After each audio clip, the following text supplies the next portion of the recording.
shambolic state of Denel's finances has again come under scrutiny in Parliament.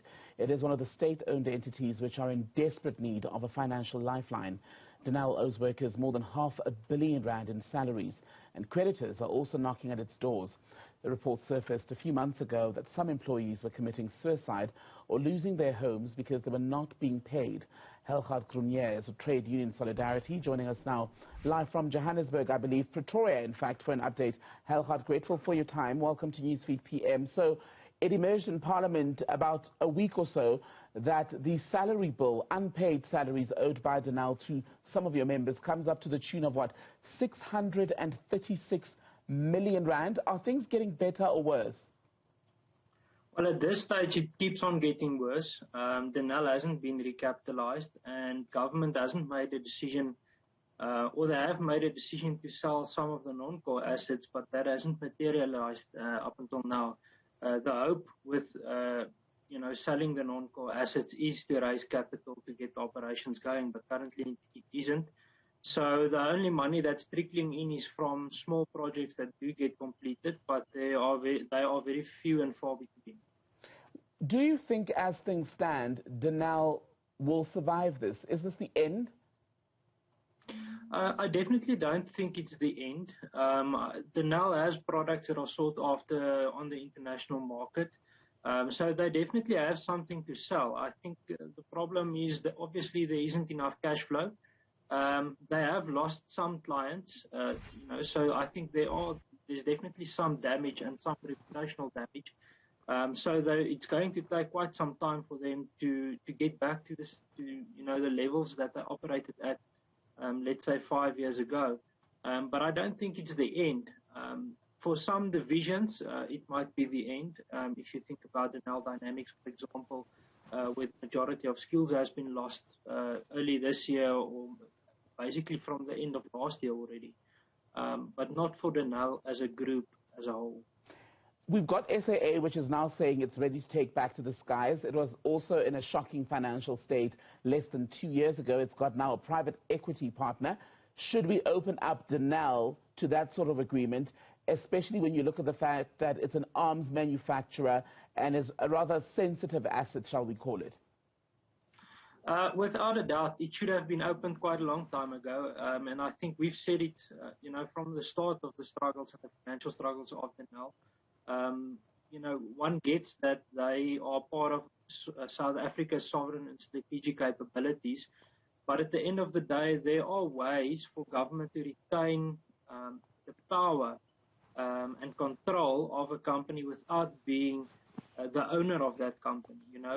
They can use the current legislative framework like they do to control the exports, for example. So if the company produces stuff that they want to export and produces goods that they want to export, government can ensure that they first supply to the local demand before they are allowed to export through the permitting process. So there are ways in which government can retain control without being the owner of the company, especially if they cannot afford the company. And I asked you, Helgard, and you said you don't believe that this is the end for Denel, but in some of the numbers presented to Parliament, I think over 130 workers had resigned from their posts at Denel in the period April to June this year. That implies then that workers find the conditions so unbearable that they're not willing to stay much longer. Yes, without a doubt. I mean, and we've been at the forefront in, letting Denel know when our members say they cannot hold out anymore, that they cannot continue like it is. A lot of people resign to access their pension funds because they have simply run out of cash. And they've lived off their own savings for months now. So yes, that is definitely the case. A lot of people has left Denel. And without a doubt, people with sought after skills, those are the people that leave first because other companies tend to poach them or offer them something. I won't call it poach because those people don't leave for better money. They just leave for a salary, But I still believe that, there are skills within Denel, and some of the people that hasn't left for other jobs but has left to access pension money, as an example, might be, you might be able to recruit them back. So, and I think that's why I'm saying the recovery might take a long time, but I don't think it's the end of the road. Denel can be saved. I think for us, the critical part is a lot could have been done over the last, let's say 12 months to manage the situation and not let it go as far as it has. And just on the issue of salaries, we've mentioned the massive backlog that needs to be addressed by Denel, over 600 million rand worth that's owed to workers. How are workers who are still at Denel not receiving salaries getting by from day to day, month to month? Well, as I've said, they live with family. We've handed out food parcels to some of our members in certain months in certain of the divisions. So they depend on those.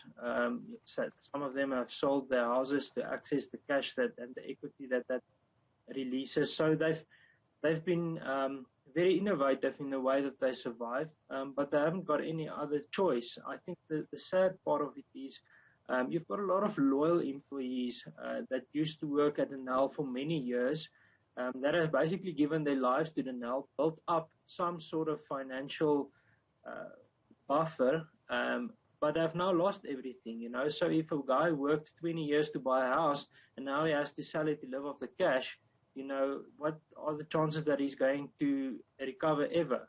And I think that's the very sad part about this. Are these men and women continuing to turn up for work even though they're not being paid or not being paid in full?